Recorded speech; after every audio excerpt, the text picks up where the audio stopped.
2023 সালে এসআরএইচ 13 কোটি টাকা দিয়ে হ্যারি ব্রককে কেনে, কিন্তু পুরো সিজনে তিনি 200 রানও করতে পারেননি।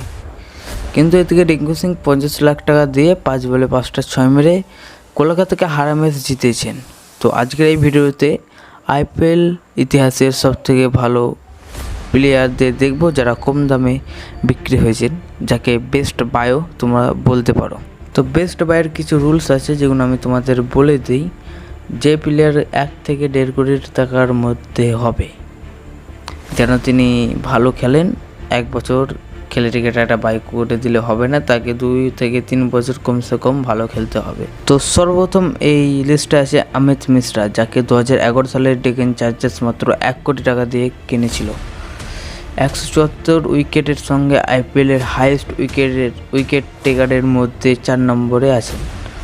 আইপিএল সবরা অমিত মিশ্রা খুব ইন্টারেস্টিং একটা গল্প আছে। তো অমিত মিশ্রার জন্য যদি পুরো ভিডিও দেখতে চাও তো কমেন্টে জানাও।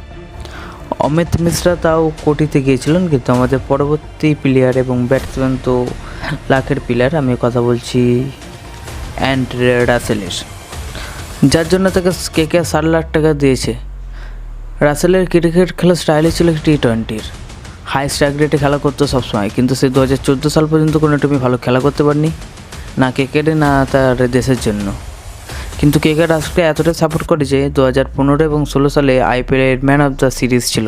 রাসেলকে তবুও কেকেআর সাপোর্ট করেছেন, কিন্তু আমাদের পরবর্তী প্লেয়ার তাকে না কোনো আইপিএল টিম না কোনো তার দেশের প্লেয়ার সাপোর্ট করছেন। তিনি আর কেউ নাই, আমাদের লেগ স্পিনার যুজবেন্দ্র চাহাল, যে পুরো আইপিএল হাইয়েস্ট উইকেট টেকার, যে 200টি উইকেট নিয়েছেন 7.7 ইকোনমির মধ্যে। টি20তে কোনো প্লেয়ার একটা ম্যাচে মেনটেন করতে পারে না এইরকম ইকোনমি, যেটা এর পুরো ক্যারিয়ারে করেছে। ইউজের আইপিএল সফর শুরু হয় মুম্বাইয়ের সঙ্গে, সেখানে তাকে 3 বছর মাত্র 1 বার চান্স পেয়েছে, কিন্তু 2014 সালে 10 লাখের বেস প্রাইজে তাকে আরসিবি কেনেন।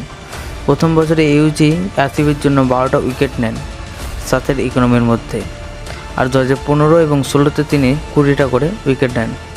আজ পর্যন্ত আরসিবির জন্য হাইয়েস্ট উইকেট টেকার রয়েছেন, যেটা 139টি উইকেট, এবং এরপরে আছেন মোহাম্মদ সিরাজ মাত্র 73টি উইকেট। তো এটা ছিল আইপিএল 2014-এর বেস্ট বাই। বন্ধুরা, আমাদের পরবর্তী প্লেয়ার মুস্তাফিজুর রহমান, যাকে 2016 সালে হায়দ্রাবাদ মাত্র 1.40 কোটি টাকা দিয়ে কিনেছিল। এই বছরে তিনি মোট 17খানা উইকেট নেন, এবং এই বছরেই তিনি emerging player of the match অ্যাওয়ার্ডটিও নেন। তারপর তিনি মুম্বাই, রাজস্থান এবং দিল্লিতে যান, কিন্তু সেই বছরগুলি সে অতটা ইমপ্রুভ করতে পারেনি তার খেলার, এবং পরবর্তী 2024 সালে সিএসকেতে আসেন এবং তিনি এই বছরে 2016 সালের মতো পারফরমেন্স দেন। দীপক চাহার 2018 সালে ধোনির মন জয় করে চেন্নাই দীপক চাহারকে মাত্র 80 লাখ টাকা দিয়ে কেনেন।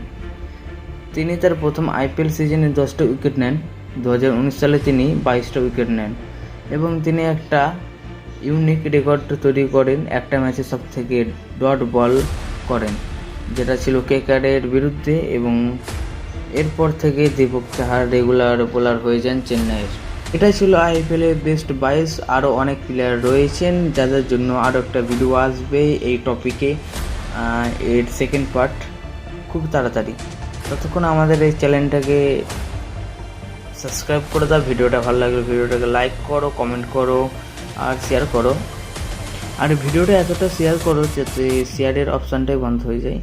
সো তোমাদের বন্ধুদের কাছে শেয়ার করো যে তারা এই ফ্যাক্টগুলো জানতো কিনা। আর দেখা হচ্ছে পরবর্তী একটা ভিডিওতে, ততক্ষণের জন্য